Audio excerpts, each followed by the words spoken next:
Isang magandang araw po sa inyong lahat, mga kababayan at mga mahal po naming taga-subaybay, mga kapatid na laging nakatutok sa ating programa. Nandito na naman ang inyong lingkod, Just Vlog.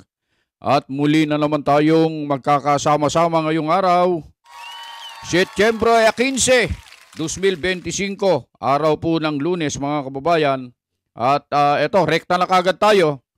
Meron po kasi tayong napanood doon sa page ni Senator Rodante Marcoleta na tungkol nga po dito sa kanyang ginawang summary o pagsasalaysay ng isinagawang pagdinig dito sa pinakahuling investigasyon ng Blue Ribbon sa flood control projects, mga kababayan.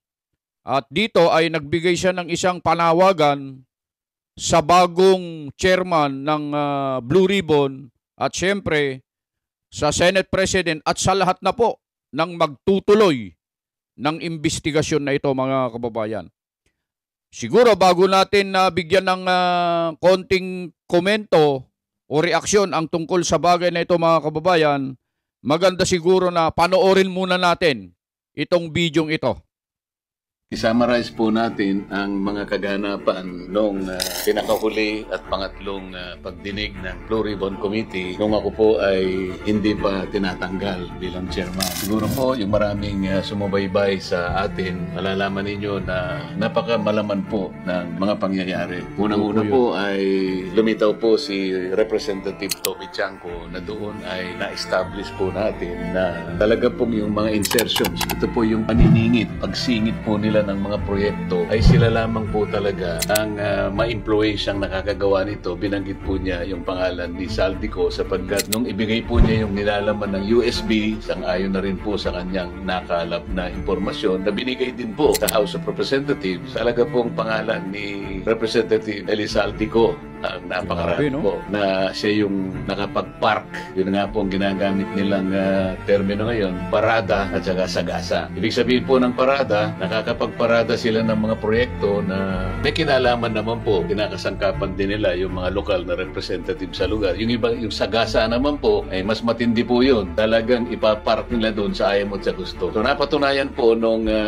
yan ay tinindigan po ng gobernador ng Mindoro Oriental, kung saan bali nagsanib po yung pagpapatotoo ni Representative Toby Chanco at saka si Gobernador Dolor ng Mindoro Oriental. Pagkatapos po niyan ay lumitaw po yung pagtatapat ng dalawang mag-asawa, itong mag-asawang Carly at Sara Diskaya. At yan naman po ay naging daan yung offer natin nung pangalawang pagdinig na kung saan po ay pinload natin yung idea na kung gusto po ninyong magtapat, tulungan na po ninyo kami para mas madali po ang aming trabaho at makakaasa po kayo na sa ilalim po ng Witness Protection Program. Kung nakakala po ninyong makakatulong kayo, may bibigay namin yung parang provisional immunity. Sa mga tweet sila po ay kumagat doon at bago nga po nila ginawa yun ay sumulat sila sa akin para lang patunayan na gusto nila talaga na magsabi na ng totoo. Ganun po yung nangyari.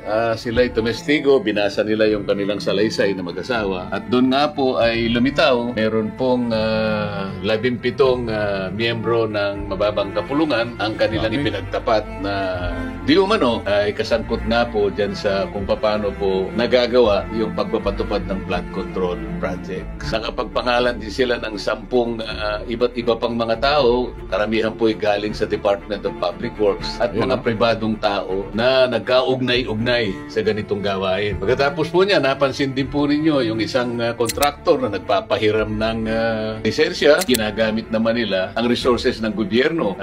Dahil wala namang kumpanya yung district engineer, ang ginagamit niya mga tao ng gobyerno, mga makinarya ng gobyerno. Pero sa maraming pagkakataon, mga multong proyekto po na nagtuturuan po sila. Pero kahit sino pa yung nagsasabi ng totoo, sino nagsisinungaling, ang maliwanag po, talagang halos bilyong piso po ang nakulimbat nila. Yung iba po ay kanilang itinataya sa mga kasino. Nakuha po namin ng lahat ng records na ito. Kaya nga po yung isa na-contempt sapagkat sa harap po ng napakaraming ebidensya na tinatanggi pa niya at nagsisinungaling, gumamit pa po ng iba't ibang mga IDs para sa ganoon ay maitago nila ang kanilang kagagawan. Naging malaman naman po at kami natutuwa na sa pangatlong pagdinig ay naging makabuluhan at very substantive po. Ang totoo niyan po ay baka hindi magtagal matapos namin ito. Ngunit sa kasamaang palad, na sinasabi ko na po, marami po siguro yung nasaktan o maring naligalig, maring natakot kung nga po ay kanilang tinanggal bilang chairman ng Blue Ribbon Committee. Wala naman po tayong magagawa. Yan po yung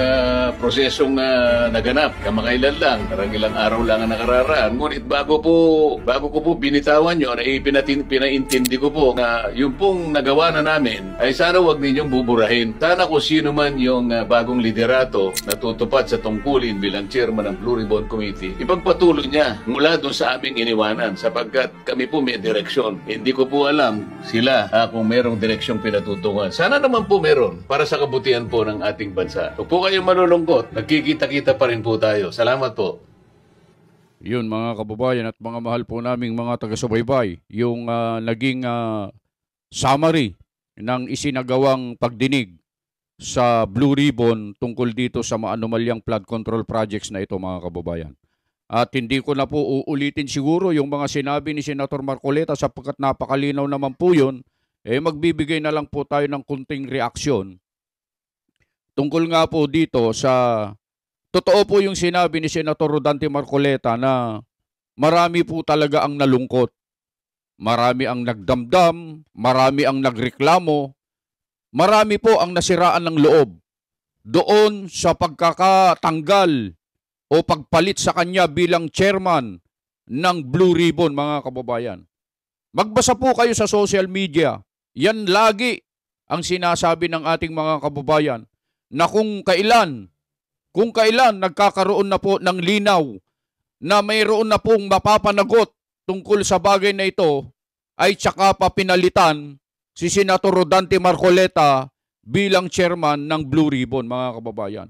Nasaktan po talaga. Katulad ng sinabi ni Senator Marcoleta, marami talaga ang nasaktan mga kababayan. Pero sabi naman po niya, huwag po kayong malulungkot kasi magkakasama po pa rin tayo. Ibig sabihin, itutuloy po nila itong investigasyong ito.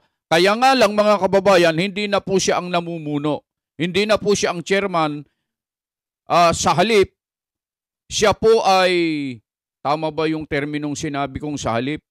Siya po ay kadamay pa rin, katuwang pa rin, kaya lang assistant o vice chairman na po siya ng Blue Ribbon. Ibig sabihin, medyo bumaba yung kanyang antas sa pagpapatupad ng kung ano man ang dapat na sabihin doon sa pagdinig sa Blue Ribbon, mga kababayan, hindi na katulad ng dati, mga kababayan. Pero, ito, nanawagan po siya, mga kababayan, katulad ng inyong narinig, na sana, sabi niya, ipagpatuloy ng kasalukuyang namumuno ng Blue Ribbon, yung chairman, ang tinutukoy niya si Senator Ping Lacson, yung kanilang nasimulan. Sapagkat sabi niya, yung ating direksyon naman patungo sa mabuti. Ibig sabihin yung direksyon na tinatahak ng investigasyon na pinangunahan ni Senator Marcoleta, talaga namang patungo sa katotohanan ito. Mga kababayan, itong direksyon na sinasabi ni Senator Soto, kasi ang daming sinasabi si Senator Soto, mga kababayan, tungkol dito sa isinagawang pagdinig sa Blue Ribbon na pinangungunahan ni Senator Marcoleta. Tingnan nyo to, mga kababayan, bibigyan ko lang po ng konting reaksyon nito. Dapat sana bilang senador, mga kababayan, at matagal na, ang sabi pa nga niya antigo na, nilulumot na. Diyan na tumanda sa Senado si Senator Tito Soto, mga kababayan. Pero, bakit ganun ang reaksyon niya?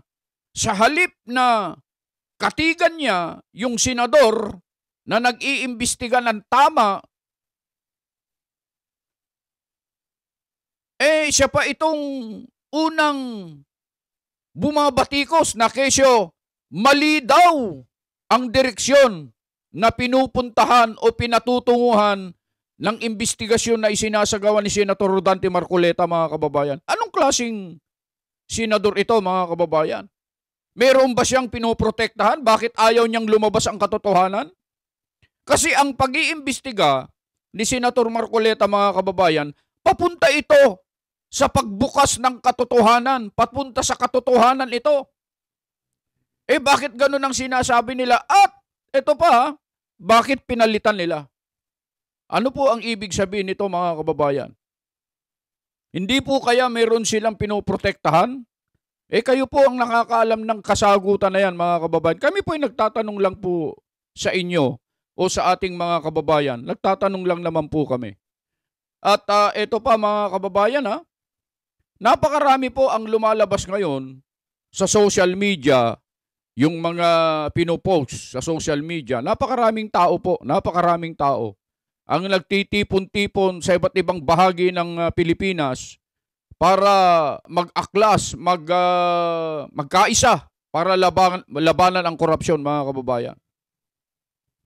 Sa kabila nito, mga kababayan, kung ano-ano pa rin din ang lumalabas na mga samut-saring mga paninira, hindi natin malaman kung ano na ang mangyayari sa ating bansa dahil sa mga bagay-bagay na ito, mga kababayan.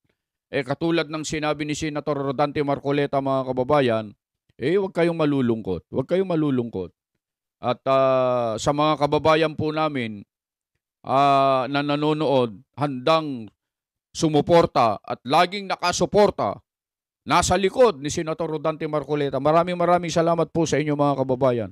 Pagpatuloy po natin na kanyang nasuportahan ang ating senador na lumalaban alang-alang sa kapakanan ng ating mga mamamayang Pilipino, alang-alang sa kapakanan natin, at patuloy na ipagmalasakit pa sana tayo ni Senator Rodante Marcoleta, mga kababayan. Beno, ito lamang muna ang aming maibabahagi po sa inyo, mga ginigiliw po naming mga taga-subaybay. At muli po ang inyong lingkod, Just Vlog, bumabati po sa inyo ng isang magandang araw at anuman po ang inyong ginagawa, lagi po kayong mag-iingat.